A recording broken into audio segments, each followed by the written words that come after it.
9.4 Lesson 1, Comparisons of Series. Our objectives for today are: 1. You will know that the direct comparison test may be used to determine the convergence or divergence of a series with positive terms. So one requirement is that you have to have a series with positive terms. And 2, you'll be able to make appropriate use of the direct comparison test to determine the convergence or divergence of a series of a given series. So vocabulary is the direct comparison test. So this is something that we do just to prepare ourselves for using the direct comparison test. When we use the direct comparison test, we have to compare corresponding terms of two series. One whose convergence or divergence is known to us, and the other whose convergence or divergence we are trying to determine. So it is important for you to be able to compare corresponding terms of two series. So you have to have the skills that we're going over right now. So 1/2 is greater than 1/3. 1/100 is less than 1/50. 1/n is less than 1/2n. No, actually it's the other way around. 1/n is greater than 1/2n. For example, if n is equal to 2, 1/2 would be greater than 1/4. And here we have 1/3n squared plus 2. One thing that you may begin to notice is if you're comparing two fractions and the numerators are equal, then you can just look at the denominators. And the fraction with the larger denominator will be smaller than the fraction with a smaller denominator. 1/4 is less than 1/2. So when you look at these two fractions, they have the same numerators. So the one with the larger denominator, which would be this one here, because that's going to be more than n squared, the one with the larger denominator will be smaller. So if you apply that logic to the last two fractions, then what we have is this. Which fraction has the larger denominator? This one does, because n to the 1/2 is the same as the square root of n, but the denominator for the second fraction will be smaller because you're subtracting something from that. And of course, if you have two fractions with the same numerators, the one with the larger denominator will be smaller. So the one on the left has the larger denominator, so it will be smaller, it will be less than the fraction on the right. So the next thing that we want to look at is, why is a test such as the direct comparison test useful for us? To try to understand why we would need a test such as the direct comparison test, we're going to look at what we have here. And on the left side, we have series whose convergence or divergence is easily known. So for example, the first example is a geometric series where the common ratio is 1/2. So we know that this geometric series must converge. On the other hand, look at the right side of the screen. Series with terms that resemble terms from a series whose convergence or divergence is easily known. If you look at the nth term here and compare it to the nth term of the geometric series, the only difference is that the numerator here is n, and for the geometric series, the numerator is 1. So the terms resemble each other, but this is not a geometric series. And because this is not a geometric series, we don't know easily whether this series converges or diverges. But can we do some kind of a comparison between the terms of the two series to determine whether this one should converge or diverge? And the answer is, we can try something called the direct comparison test.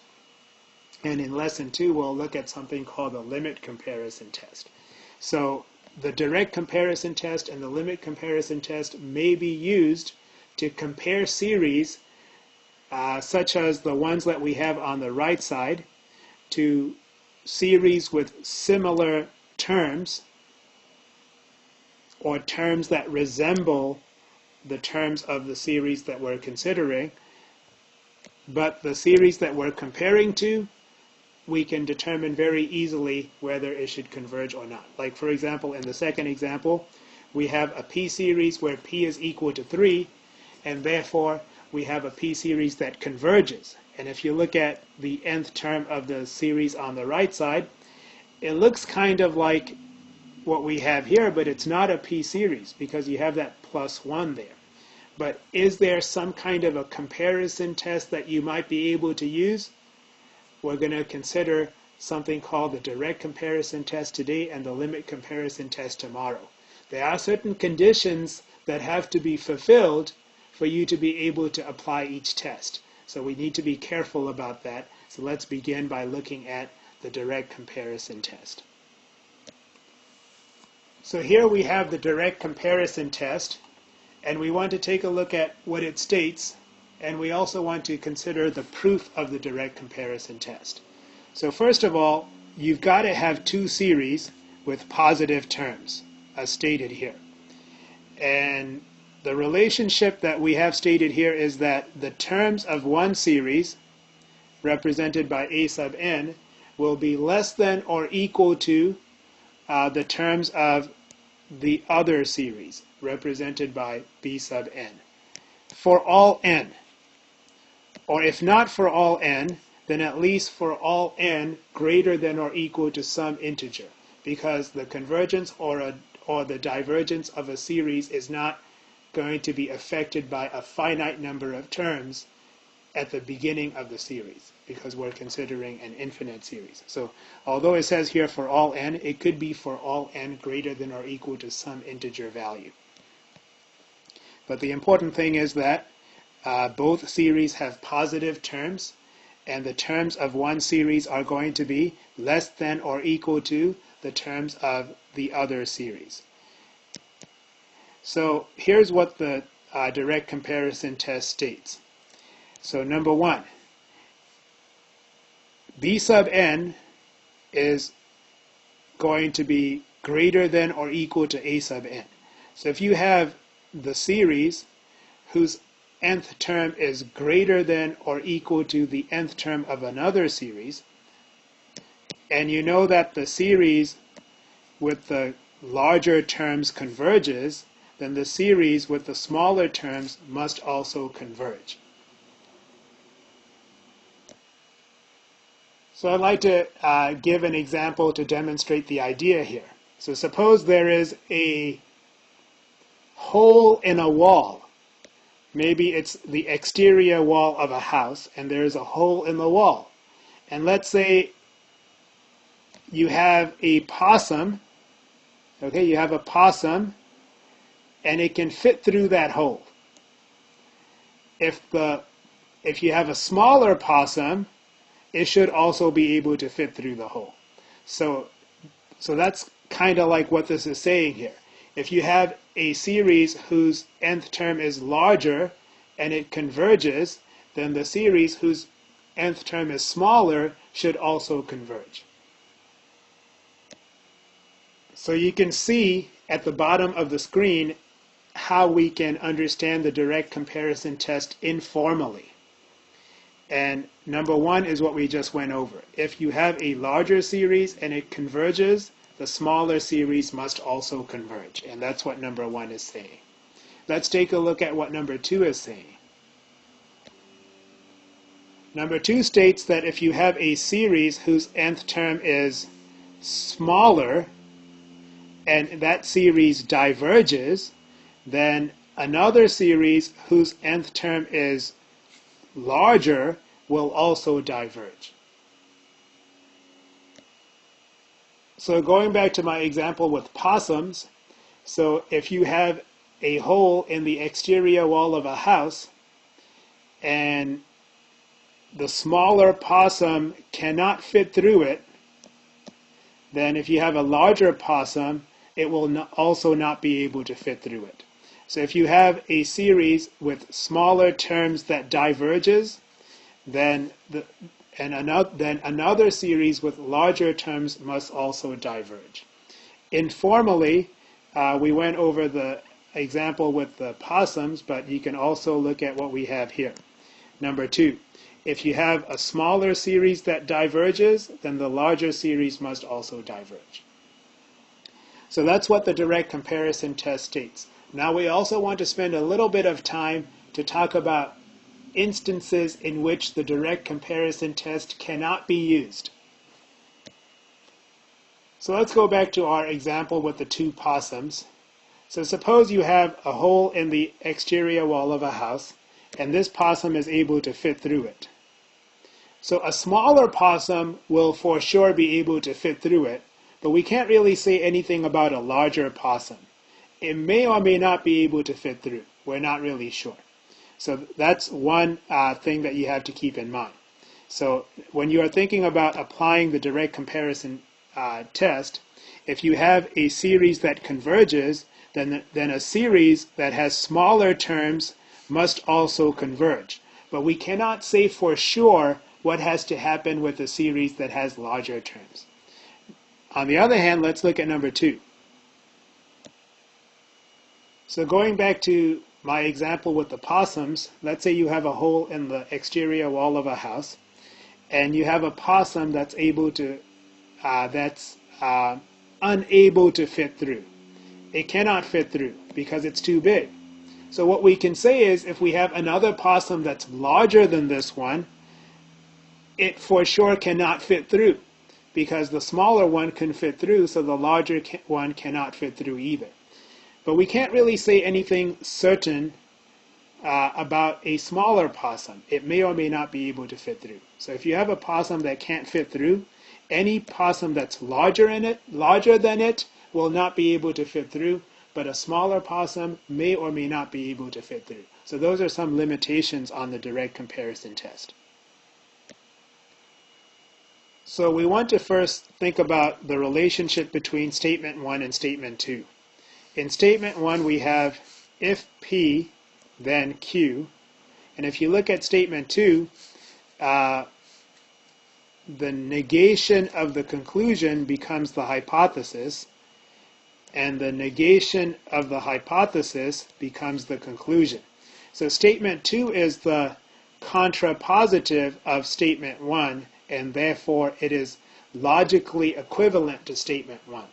So if we can prove that statement 1 has to be true, then by logic, statement 2 must also be true because it is logically equivalent to statement 1.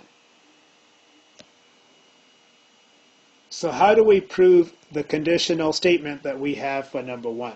You assume the hypothesis, and then you reason logically until you can show that the conclusion must follow. So in our proof, it is given that we have a series that converges. And in addition to that,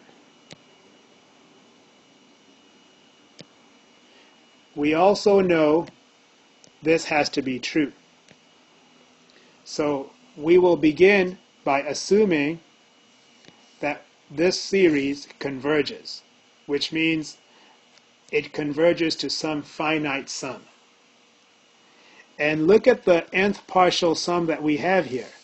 It's not for this series, it's for the other series. And how do we know that?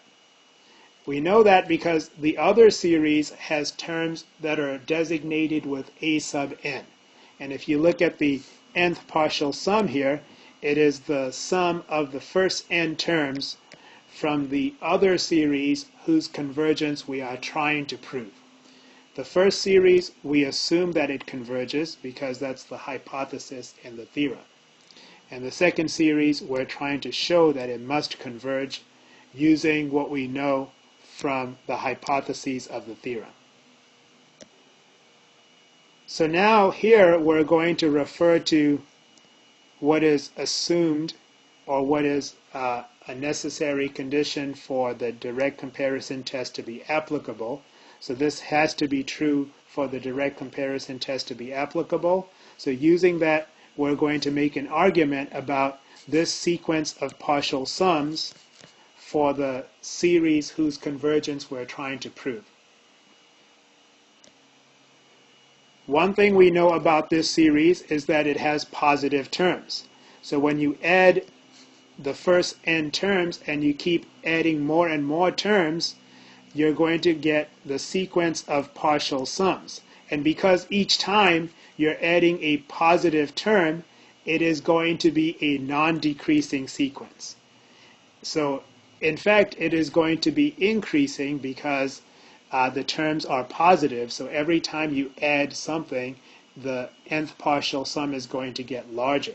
So you have a non-decreasing, and we know it to be increasing, sequence of partial sums. It is also bounded because, first of all, it's increasing, so the very first partial sum will be a lower bound, but is there an upper bound? There is an upper bound, and the reason why we know there is an upper bound is because we're going to combine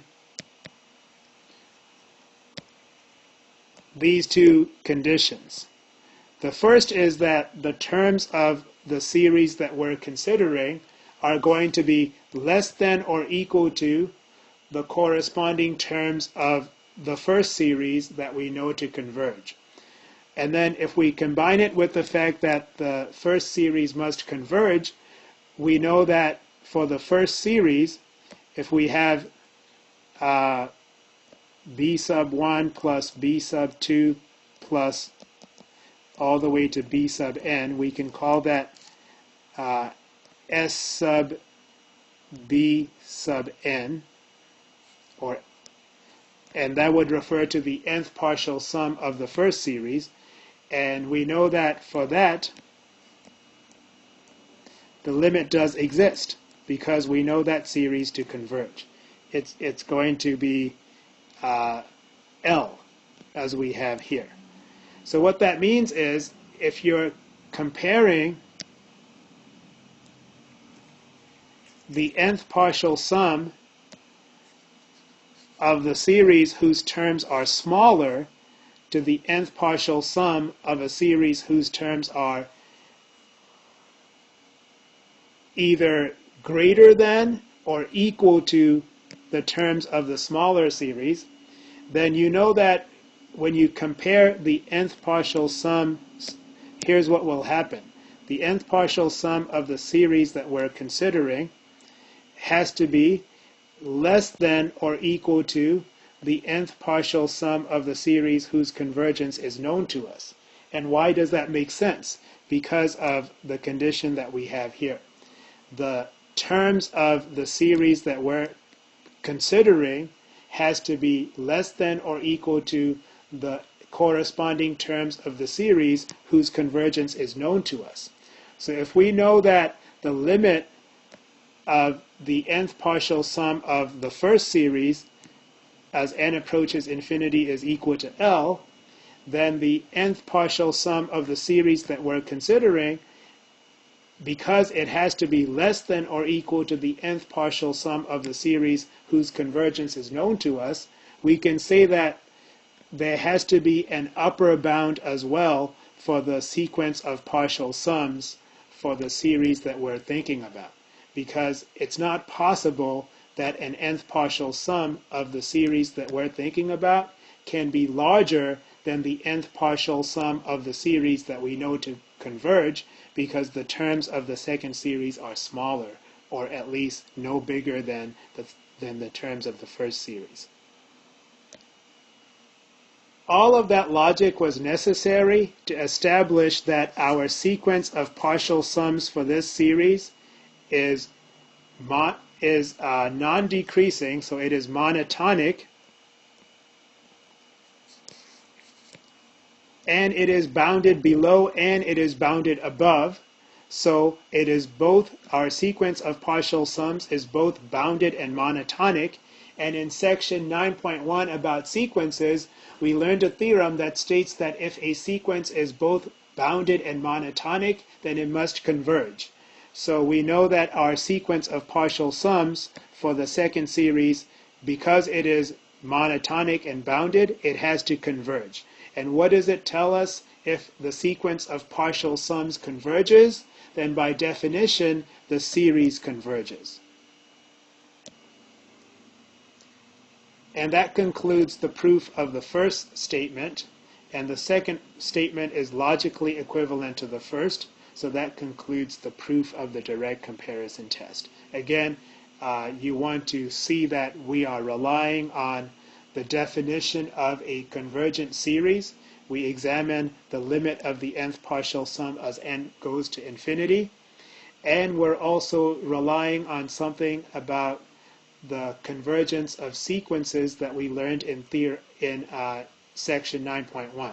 If a sequence is monotonic and bounded, then it must converge. So if the sequence of partial sums converges, then the series must converge by definition. Now we want to take a look at an example for applying the direct comparison test. So this is the series that we're considering. We want to determine the convergence or divergence of this series. Now, it's not a geometric series, but if you just look at what we have here, 1 over 3 to the n, if that's all we had, we would have a geometric series. So because of that, we think to ourselves that we will choose a comparison series that is a geometric series, and this would be our comparison series. And you can see that the nth term of our comparison series resembles the nth term of the series that we're considering. So you want to choose a comparison series based on two criteria. Number one is there has to be some kind of a resemblance between the nth terms of the two series, the one that we're considering and the comparison series. And number two is it should be easy for you to determine the convergence or divergence of the comparison series. And because our comparison series is a geometric series, we can easily determine that this comparison series converges. So our comparison series is a geometric series, and the absolute value of the common ratio is 1/3, and therefore our comparison series converges. So now that we know that our comparison series converges, we'd like to apply the direct comparison test. We'd like to compare the nth terms of the two series. We want to compare the nth term of the series that we're considering to the nth term of the comparison series. Now, if we can show that the nth term of the series that we're considering is smaller, is less than or equal to the nth term of the comparison series that we know converges, then this series must also converge by the direct comparison test. So look at the direct comparison test. If we can show that the nth term of the series that we are considering is less than or equal to the nth term of the comparison series, and we know the comparison series converges, then the series that we are considering must also converge. So now that's the second step, to do a term-by-term comparison. And you can see that shown here, where we look at the nth term of the series that we're considering, and we compare it to the nth term of the series whose convergence is known to us. And because we're able to see that the nth term of the series that we're considering is less than or equal to the nth term of the comparison series, which we know to be convergent, then by the direct comparison test,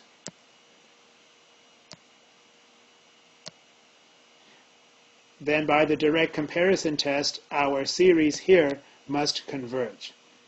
So step 3 is to state your conclusion after doing step 2. After you make that comparison, you're going to state your conclusion. So step 3, we're going to say, so by the direct comparison test, the series here that we're considering must converge. Why? Because we compared the nth term of this series to the nth term of a comparison series that we know converges, and the nth term of the series that we're considering is less than or equal to the nth term of the comparison series, So by the direct comparison test, because the comparison series converges, our series that has terms that are less than or equal to the nth term of the comparison series must also converge by direct comparison to the comparison series. So you need to have all three steps for your proof to be valid, because step 3 is relying on the term-by-term comparison in step 2. And for step 2 to work, you have to have an appropriate comparison series. So here in example 2, we begin with the series whose convergence or divergence we are considering. So we want to determine the convergence or divergence of this series. Now, step 1 is to choose a comparison series. And in choosing a comparison series, there are two criteria, as we went over in example 1. The first criteria is that there should be some resemblance between the nth terms, and the comparison series should be such that you should be able to determine the convergence or divergence of the comparison series easily. So you might think, well, you know, I'm looking at this here, and I see I have 1 over square root of n. So maybe I want to choose this as my comparison series, because this is a p-series with p is equal to 1/2. So I know right away that this p-series diverges. That's one thing that you can do in your thinking. However, you also have to keep step 2 in mind, because now you have to make a term-by-term comparison. And the only comparison that will help you if your comparison series is divergent is if you can show that the nth term of the series that you're considering is greater than or equal to the nth term of the divergent series. Because only then will you be able to use the direct comparison test to conclude that the series that you're considering must diverge, because its corresponding terms are larger than or equal to the terms of the divergent comparison series. If, on the other hand, you find that the terms of the series that you're considering are smaller than the terms of the divergent comparison series, you cannot do anything with that, because we don't really know what's going to happen. All we can say is, if we've got a divergent comparison series and we can show that the terms of our series are larger than or equal to the terms of the divergent series, then our series must diverge. But if we find that our series has terms that are smaller, we just don't know. So that's another thing to keep in mind. So that's what this example goes over. So now we want to go ahead and see what happens when we do a term-by-term comparison with this divergent p-series. So here's the nth term of the series that we're considering, but because when you compare it to the nth term of the divergent p-series, the numerators are the same. So the fraction with the larger denominator will be smaller. So it turns out that the fraction of the nth term of our series that we're considering is larger, so the nth term of our series that we're considering is going to be smaller than the nth term of the divergent series. And because of that, we can't really say anything, because the only time we can use the direct comparison test to prove divergence is if we have a divergent comparison series and the terms of our series are larger than or equal to. The only time we can use the direct comparison to prove convergence is if we have a convergent series and the terms of our series that we're considering are smaller than or equal to the nth term of the comparison series. So we cannot use the direct comparison test, at least not with this comparison series. So we have to maybe come up with a different comparison series. We believe that, so if you believe that this series is going to diverge, you want to choose a comparison series that diverges such that you can show that the nth term of our series that we're considering is larger than the nth term of the divergent comparison series. We couldn't do that with this one, but let's see if we can find another comparison series that we know diverges, and so that we can make a comparison and we can see that the nth term of the series that we have is going to be larger than the nth term of a known divergent series. So if you have the nth term of this series larger than the nth term of a known divergent series, then this series must diverge by direct comparison to whatever that comparison series is. So we would then be appropriately applying the second statement of the direct comparison test. So what is that comparison series that we can use for this particular example? It turns out that the comparison series that we can use is the divergent harmonic series. Again, it's really easy for us to know that this particular series diverges because it's a p series with p is equal to 1.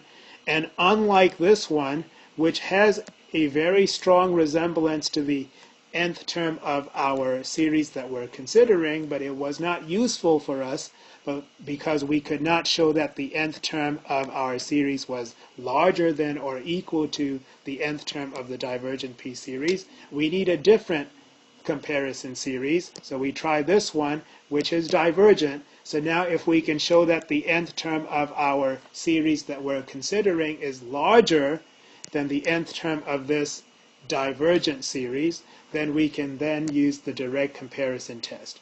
Our series which has larger terms must diverge because the series with smaller terms diverges. The comparison series with smaller terms diverges. So let's make that comparison. Now we're doing step 2 using this as our comparison series. So now you can see that both numerators are 1, so you can compare the denominators. And the denominator of the harmonic series is just n, and the denominator of our series is 2 plus the square root of n. Now you can show that 2 plus the square root of n will be larger, will be smaller than n for n greater than or equal to 4. So, for example, 2 plus the square root of n has to be, how does that compare to n for n greater than or equal to 4? For example, if you choose n to be 9, so you have 2 plus the square root of 9, how does that compare to 9? Well, 2 plus the square root of 9 is 2 plus 3, and that's going to be less than 9. So, in general, this is true for n greater than or equal to 4. And because the denominator of the second fraction here will be smaller than the denominator of the first fraction, the second fraction must be larger than the first fraction. And that would show that because the nth term of our series that we're considering is larger than the nth term of the divergent comparison series, our series must diverge by direct comparison to the divergent harmonic series. So now step 3 is to state that. State the conclusion by citing the direct comparison test. So by the direct comparison test, the given series diverges. But you can see in the workflow that for you to be able to state the conclusion in step 3, you've got to have the term-by-term comparison, which is right here. So that's step 2. And for that term-by-term comparison to work, you've got to have an appropriate comparison series, which is step 1. So all 3 steps are essential. Today we looked at the direct comparison test. We determine that the direct comparison test may be used to determine, we learned that the direct comparison test may be used to determine the convergence or divergence of a series with positive terms. And we also had a discussion about appropriate use of the direct comparison test to determine the convergence or divergence of a given series. There are certain cases in which the direct comparison test would not be appropriate to use, and we discussed that.